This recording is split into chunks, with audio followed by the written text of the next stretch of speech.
est-ce que c'est possible de perdre du poids sans restriction? Ouf, gros sujet aujourd'hui.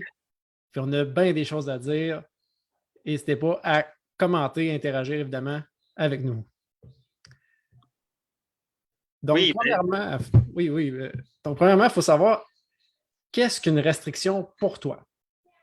Puis prenez le temps de me l'écrire dans les commentaires. Là, qu'est-ce que pour vous, ça signifie une restriction? C'est quoi la définition pour vous d'une restriction?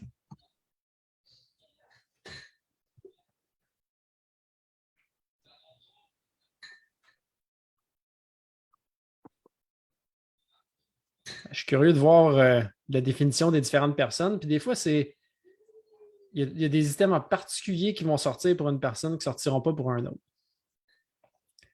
Je donne des exemples. Cette semaine, je parlais avec quelqu'un qui me disait que pour lui, une restriction, c'est pas de pouvoir manger ce qu'il veut quand il veut. Pour quelqu'un d'autre que j'ai parlé, c'est ben là, si je ne peux plus manger de fruits, pour moi, ça, c'est une restriction. C'est un programme restrictif. Ah, là, on est très différents des deux. Là. Il y en a un pour qui, s'il ne peut pas manger du McDo à tous les jours, il sent qu'il est restreint. Puis l'autre, ça ne peut pas manger de fruits, mais qu'elle ne peut pas manger de McDo tous les jours, ça, c'est pas grave. Là. Mais qu'elle ne peut pas manger de fruits, là, sans restreint. Ce qui amène une composante intéressante, qui amène une composante de perception.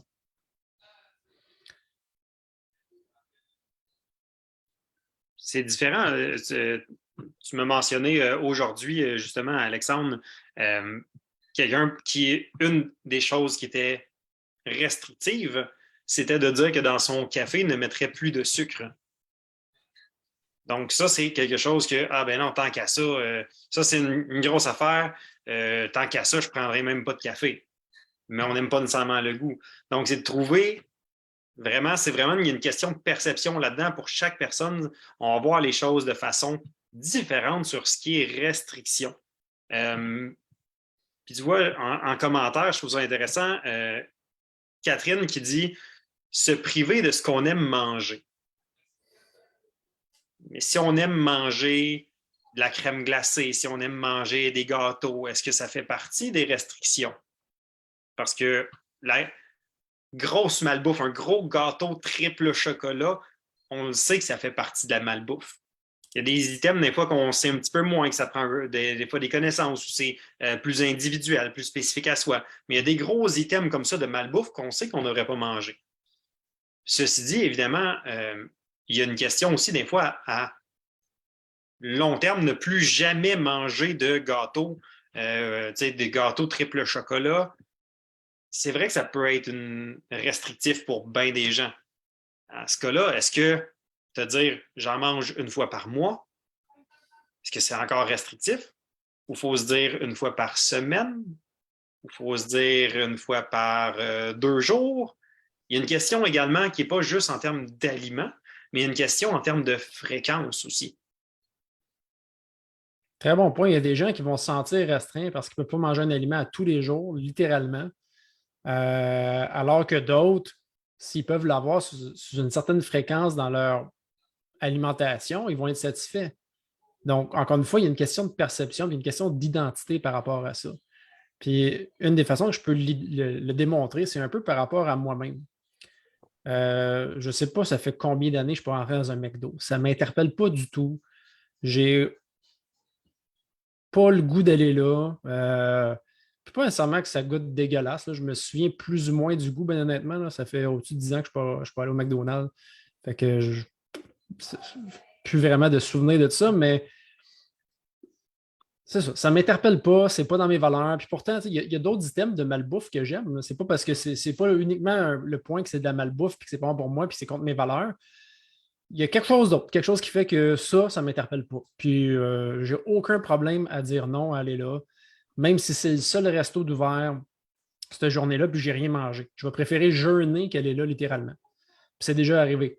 Quand on va, en fait, ma blonde vient de l'Abitibi, quand on y va, bon, souvent dans le temps des fêtes, ça arrivait souvent qu'on venait le 25, parce qu'on avait un party sur la rive-sud de Montréal, le 25 au soir. Le 25, il n'y a pas grand-chose d'ouvert, à part des stations-service et le McDonald's. Pour ceux qui savent, sur la route de l'Abitibi, on arrêtait à Mont-Laurier manger. puis, ou du moins faire le plein d'essence. Puis dans les restos d'ouvert, c'était pas mal ça. Tim Hortons, McDonald's. Fait que les choix se résumaient pas mal à 2 fast-food ou des petits sandwichs de dépanneurs. Ben, je préférais littéralement jeûner, boire un café, continuer à jeûner en buvant un café noir, qu'arrêter au McDonald's. Mais ça, c'est moi. J'ai pas de misère à faire ça. C'est pas dans mon identité d'aller là, c'est pas dans mes valeurs, c'est pas dans les choses que j'aime. Je me sens pas privé de ne pas arrêter là.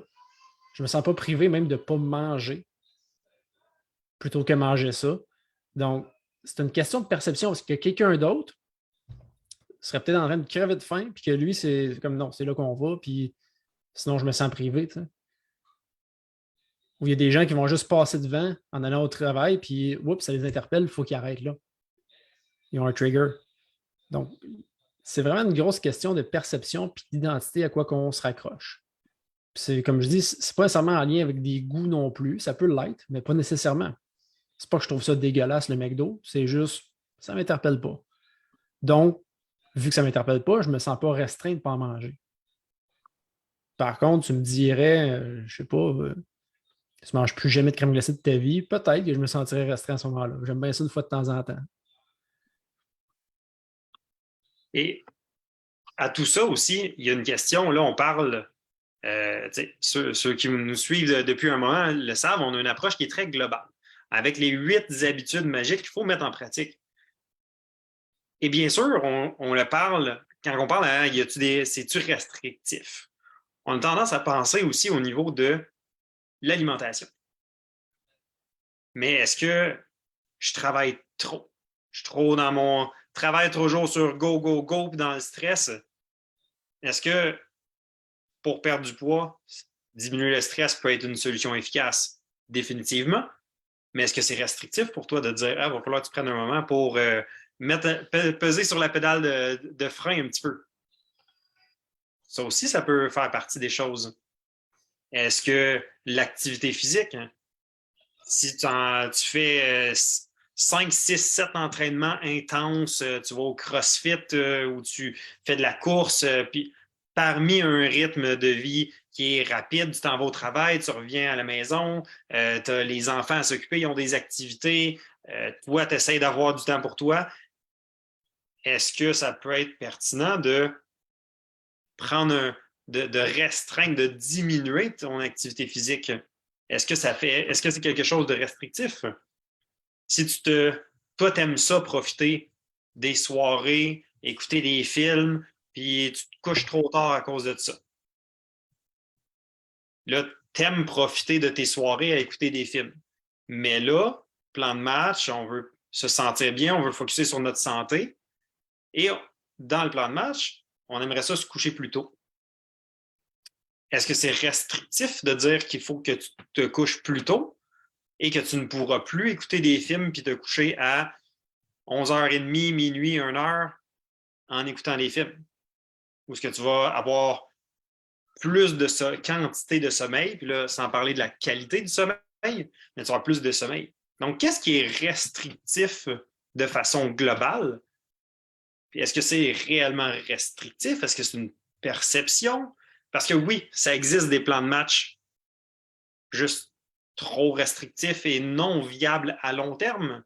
Si je te dis, mange juste une branche de céleri par jour, c'est ça ton alimentation, c'est sûr que ce n'est pas viable à long terme. Il va falloir trouver d'autres stratégies. Donc, ça peut être des fois pour des stratégies pour un certain moment, tu fais quelque chose de spécifique, mais ultimement, pour un mode de vie que tu vas santé, que tu vas maintenir à long terme, il faut voir tes perceptions par rapport à ce qui est restrictif. Parce que oui, on ramène l'aspect global, mais oui, on a tendance à vraiment axer sur le côté alimentaire, puis c'est souvent dans nos préoccupations principales dans tout ce qui est perte de poids. Oui, c'est méga important d'adresser cet aspect-là, puis tu l'as bien parlé. Il y a des gens qui vont percevoir, quand on leur dit qu'il faut réduire l'activité physique comme une grosse restriction, ou qu'il faut arrêter de se coucher hyper tard pour faire de la vengeance de TV le soir. Là. Il y en a qui se vengent de leur journée en écoutant la TV tard le soir parce qu'ils ont l'impression de ne pas avoir eu leur journée à eux. Donc, c'est leur petit moment d'écouter la TV le soir, mais ils se vengent sur leur sommeil en faisant ça, puis ils savent que c'est pas bon. Puis s'ils ne le font pas, par contre, ils se sentent restreints. Mais c'est toute une question de perception. S'il y a une restriction, c'est parce qu'il y a un interdit. Mais d'un autre côté, il y a d'autres choses que tu te permets si tu ne fais pas cette chose-là.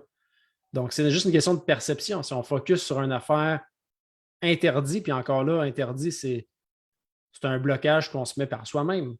Parce qu'en réalité, il n'y a rien de réellement interdit. Il n'y a personne qui va te tuer si tu le fais, même si c'est selon tes standards, c'est interdit ou peu importe, ou selon la règle non écrite ou peu importe.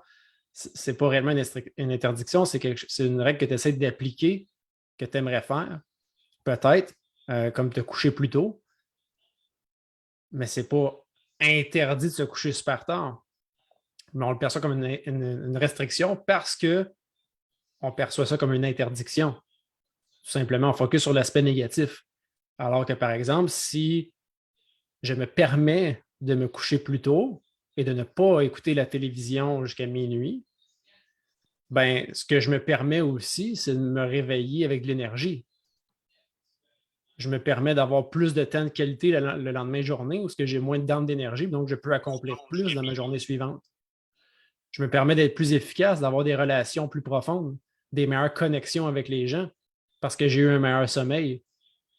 Donc, au final, j'ai plus de temps, littéralement, dans ma prochaine journée parce que je suis plus présent à chaque moment. Encore une fois, c'est une question de perception.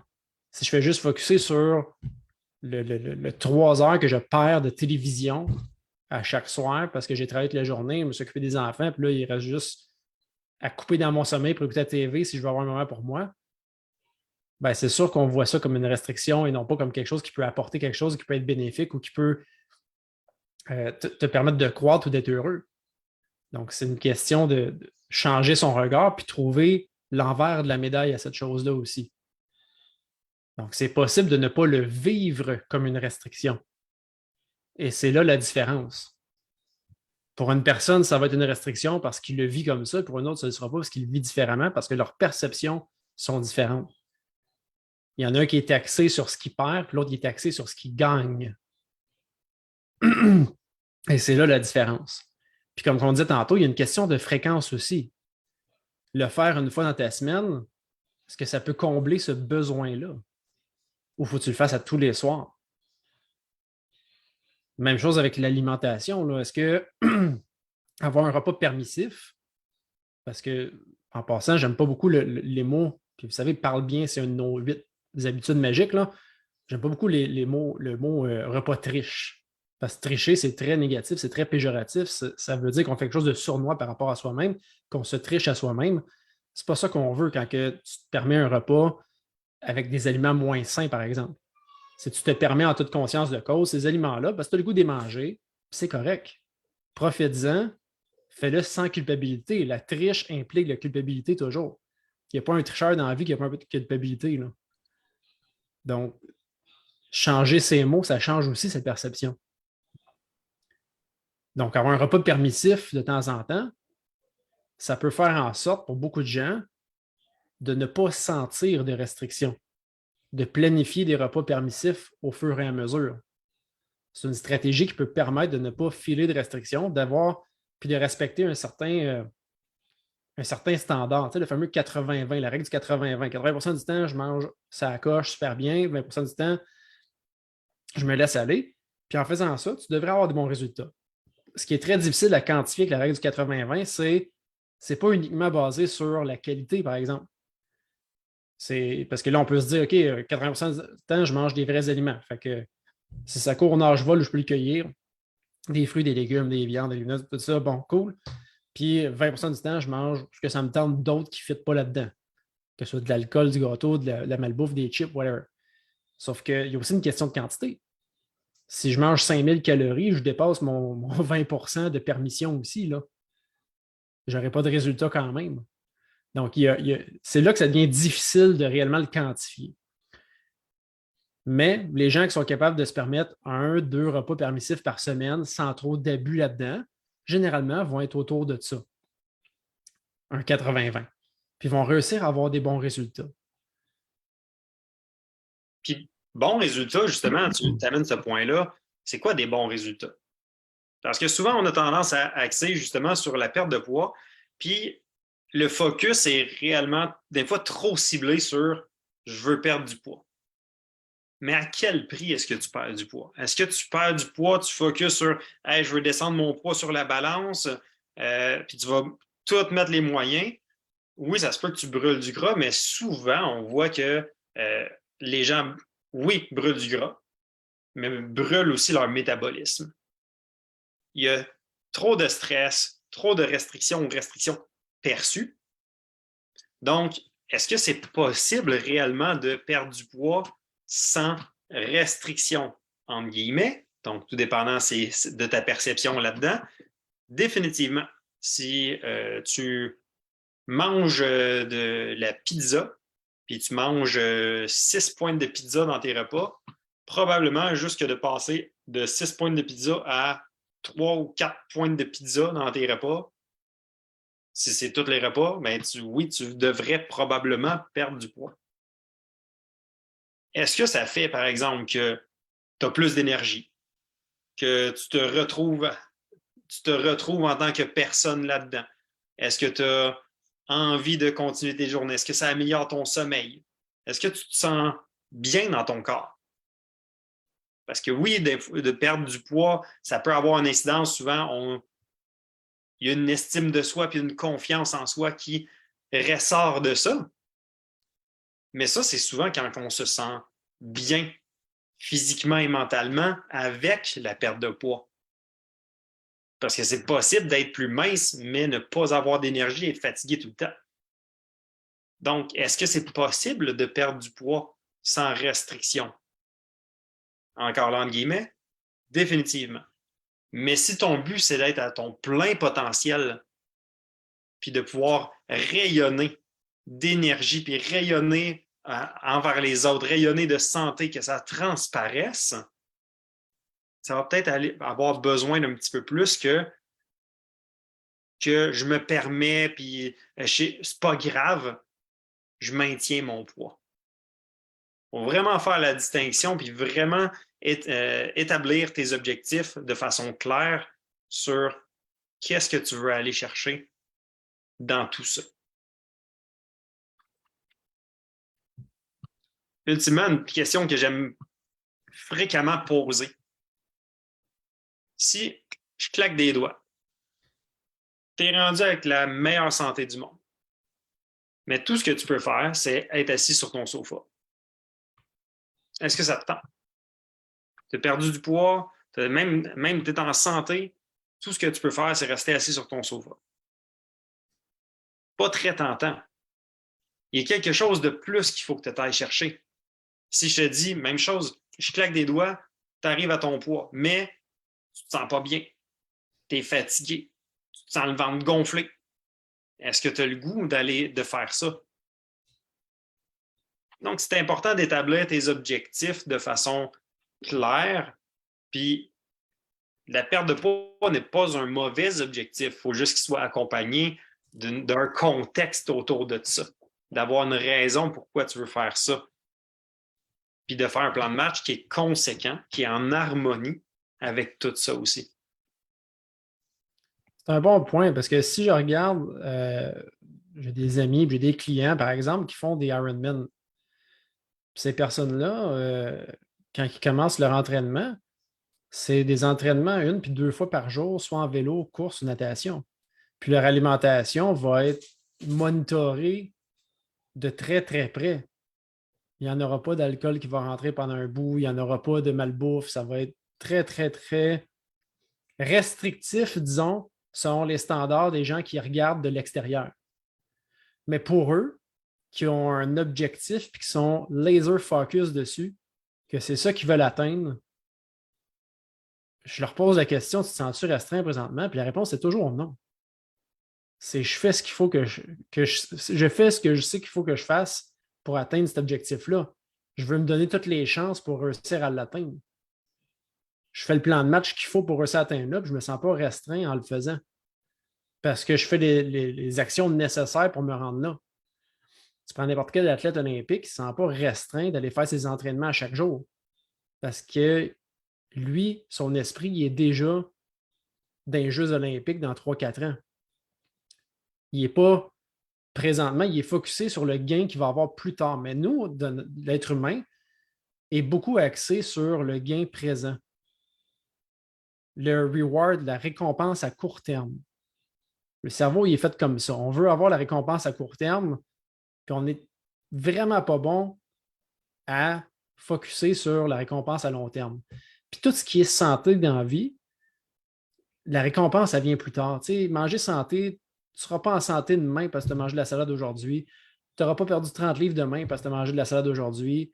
Tu ne seras pas musclé parce que tu es allé au gym une fois aujourd'hui. C'est toutes des habitudes qu'il faut que tu maintiennes dans le temps et qui, à long terme, vont payer. À long terme, tu vas avoir moins de maladies toutes confondues. Tu vas avoir de meilleure santé, tu vas avoir plus d'énergie, mais tu ne l'as pas du jour au lendemain. Tandis que tout ce qui est comportement qui est néfaste pour la santé, la récompense est immédiate. Tu t'en vas manger ton petit McDo, tu as ton boost de dopamine immédiate, tu as ton gras sucre qui rentre au poste, qui vient stimuler ta dopamine. Tu as ton petit sentiment là, qui vient calmer ton anxiété à court terme quand tu manges ton petit sucre, que tu bois ta petite coupe de vin pour te calmer les nerfs. Tous ces comportements-là ont une récompense beaucoup moins importante à court terme. Par contre, ils ont un prix à payer à long terme. C'est la santé qui fait ça. Mais ça, on ne focus pas dessus. On focus sur la petite récompense qu'on a eu à court terme, le petit plaisir qu'on a eu, le petit boost de dopamine, le petit boost d'endorphine. Donc, les personnes qui sont capables d'établir un objectif long terme, un but plus loin, plus grand qu'eux, puis qui sont capables de relier les actions qu'ils font dans tous les jours à ce but-là, à leur identité et à leur valeur, ne sentiront pas les choses comme étant des restrictions, mais plutôt comme faisant partie d'eux-mêmes, comme étant quelque chose de nécessaire pour atteindre ce but plus grand qu'eux-là. Tu prends un triathlète, comment il va se définir? Il va se définir comme un triathlète. Pour lui, c'est normal de faire ces entraînements-là, c'est normal de manger de même. Donc, c'est une question de perception, mais qui a réussi à relier avec un but plus grand que lui, qui a réussi à relier avec ses valeurs et avec son identité. C'est ce qui va faire que pour lui, il n'y a pas de restriction.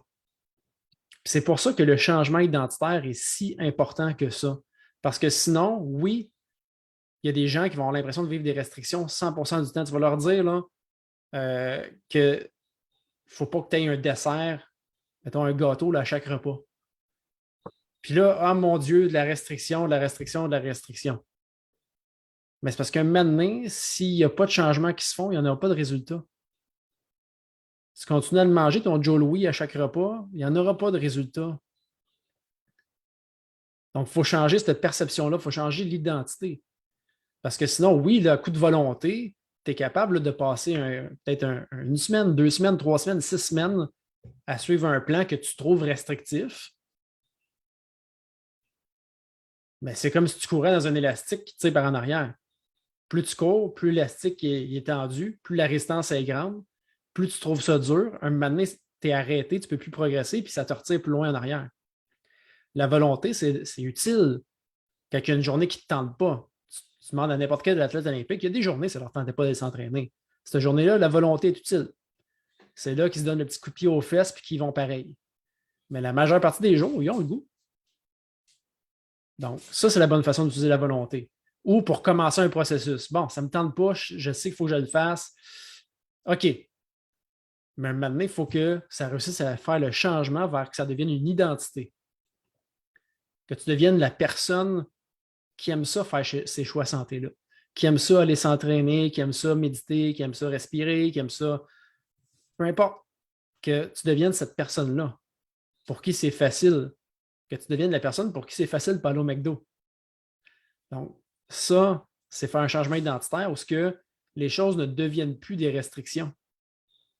Au contraire, les faire devient des restrictions à atteindre ton but. Faire les comportements que tu percevais comme une restriction avant, une fois que tu fais un changement identitaire, devient une restriction pour atteindre tes buts. Tu prends un athlète olympique qui s'entraîne pour aller aux Jeux olympiques, manquer un entraînement pour écouter Netflix, c'est une restriction pour lui. Parce que ça va l'empêcher d'atteindre ses buts. Le bodybuilder qui essaie de faire une compétition de fitness, manger le repas de schnout, c'est une restriction pour lui. Ça va l'empêcher d'atteindre son but. Donc, ça vient complètement changer la perception de la restriction à ce moment-là. Donc, ce qu'il faut réellement pour ne pas percevoir une restriction, puis pour avoir une perte de poids sans restriction, c'est de changer sa perception puis son identité. Puis ça, c'est possible. Ça ne se fait pas du jour au lendemain. Ce n'est pas en claquant des doigts que ça va se faire. Ça prend du temps, ça prend un processus, mais ça se fait, puis c'est nécessaire. Sinon, ça ne se maintiendra pas. Ce n'est pas pour rien que 98% des gens qui entreprennent une perte de poids vont tout reprendre. Seulement 2% des gens qui entreprennent une perte de poids vont réussir à maintenir le résultat. Mais tout le monde, partant en peur, arrête. Partant en peur, arrête, puis ils ne prennent pas le temps de se poser des questions. Puis de regarder qu'est-ce que je veux réellement. C'est quoi mes objectifs que je veux atteindre? C'est qui je veux être? Qui je veux être? Est-ce que tu t'es déjà posé cette question-là? C'est qui je veux être? Effectivement, ça fait partie, tu en as parlé de si tu es un athlète olympique puis ce que tu veux, c'est gagner la médaille d'or, tu peux pas juste te dire ah ben je vais manger un peu n'importe quoi puis je vais faire un peu attention, ça va faire le job. Si ton but c'est de tu es une mère, tu t'en vas travailler, tu reviens, tu passes ta soirée avec tes enfants, c'est je veux passer à travers ma journée puis être capable de la faire sans être complètement fatigué, complètement brûlé à la fin de la journée. Tu peux t'en permettre davantage. Mais si tu as le goût d'être performant, d'être efficace dans ton travail, puis profiter au maximum de ta soirée, de ta famille, de faire des activités avec des amis. Puis, des fois, on est là, mais on n'est pas là. Tu es là physiquement, mais il y a plein de stress. Tu es en train de penser à d'autres choses. Tu es en train de penser à ton travail. Tu es en train de penser à, ben là, il ne faut pas oublier telle chose. Il va falloir que j'aille à l'épicerie demain. Il faut préparer le repas. Vite, vite, après ça, les enfants, il faut qu'ils fassent les devoirs. Il faut aller faire l'activité. Puis tu as tout ça qui se bouscule en tête. Puis tu es en train de penser à ça alors que tu n'es pas présent ou que tu pourrais jouer à un jeu de société en famille puis être présente à 100%, puis profiter de ce moment-là, être dans le moment présent, puis à vraiment avoir du fun. Mais si ça fait partie de tes objectifs, de pouvoir revivre à ton plein potentiel, tu ne peux pas juste dire ah, c'est pas grave de temps en temps, puis de ne pas avoir un plan de match qui va être efficace pour ça. Toi aussi, il va falloir que tu sois efficace dans ton plan de match à un différent niveau, avec différents paramètres que quelqu'un qui veut gagner la médaille d'or aux Olympiques. Mais tu ne peux pas juste laisser ça à la chance non plus. Mais l'intensité des changements que tu vas entreprendre va peut-être être différente selon c'est quoi tes objectifs. C'est important à garder en tête, puis on se ramène à est-ce que c'est possible de le faire pour une perte de poids sans restriction? Encore là, c'est quoi la restriction? Mais c'est quoi tes objectifs outre que la perte de poids? Perte de poids pour courir un marathon, perte de poids pour lever 500 livres avec en squat, avec une barre à ses épaules, puis mettre 500 livres, tu n'auras pas nécessairement le même plan de match. Donc, c'est de s'assurer vers où que tu te diriges avec ça, puis ça va être dépendant de tout ça. Si on prend un entrepreneur, un CEO en anglais ou un PDG, il faut qu'il soit présent et attentif pour prendre des décisions efficaces. Puis même quand il y a des périodes de stress, mais lui, il faut qu'il soit capable d'avoir les idées claires pour prendre les meilleures décisions possibles. Donc, si tu es un entrepreneur ou si tu gères une équipe, si tu es une directrice générale, tu as du monde, une équipe avec qui il faut faut que tu collabores, faut que tu penses au plan de match, que tu ne fasses pas juste exécuter. Ça demande d'être présent mentalement. Puis plus c'est, disons, haut, souvent dans les hiérarchies, plus le côté mental, la prise de décision, la clarté, il faut qu'elle soit présente. Puis il faut que ton énergie soit présente pour être efficace dans ce travail-là. Puis souvent, il y en a plein qui arrivent, mais toute leur énergie passe là. Puis un coup revenu à la maison, il n'y en a plus d'énergie. Et si tu veux être capable de justement profiter de ton temps au travail, puis t'épanouir là-dedans, avoir de la reconnaissance des autres, mais aussi avoir de la reconnaissance de ta famille, de tes amis, puis pour toi-même, pour tes activités à toi-même, en dehors du travail, il faut que tu le prennes en considération dans tes objectifs. Il faut que tu ailles chercher ce niveau d'énergie-là qui n'est pas juste perdre du poids.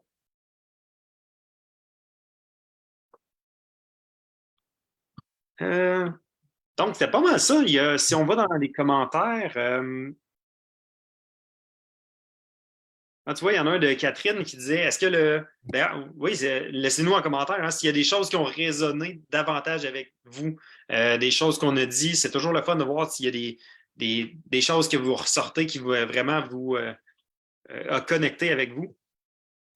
Est-ce que c'est encore bon de faire du 5-2, 5 bons repas avant d'en consommer 2 moins santé? Difficile à répondre. C'est un gros ça dépend. C'est quoi tes repas santé? C'est quoi ta définition de repas moins santé? C'est la fréquence, là, elle est mentionnée, mais c'est quelle quantité? C'est un repas moins santé, tu te dis, ah oui, je vais me permettre un dessert, mettons. Mais tu prends-tu le 3/4 du gâteau ou tu prends une petite pointe de gâteau? Est-ce que c'est un gâteau triple chocolat avec coulis de caramel et crème fouettée, puis plein d'affaires? Ou est-ce que ta permission, c'est quelque chose de plus simple? Là? Tu dis, je vais me permettre des morceaux de chocolat qui ne sont pas du chocolat noir. Je vais m'en permettre 2 morceaux. Ce ne sera pas la même chose, ça n'a pas le même impact, ça dépend de la quantité de calories, puis ça dépend de ta condition de santé, entre autres.